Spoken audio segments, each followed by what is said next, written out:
Lockdown के सबब टीटागढ़, बाया मुहाज और कांग्रेस के इश्तराक से 20 दिनों से चलाए गए खाना खिलाने की मुहिम में भूखमरी के महामारी से परेशान हाल गरीब मजदूर पेट भर अनाज के लिए 1 नंबर प्लेटफॉर्म में सुबह से लाइन लगाए बैठे हैं। लॉकडाउन जो 3 मई तक चलने वाली है।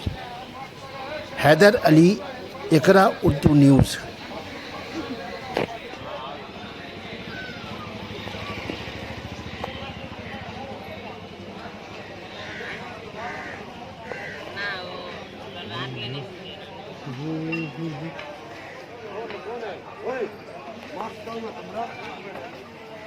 डेली बोलता है मास्क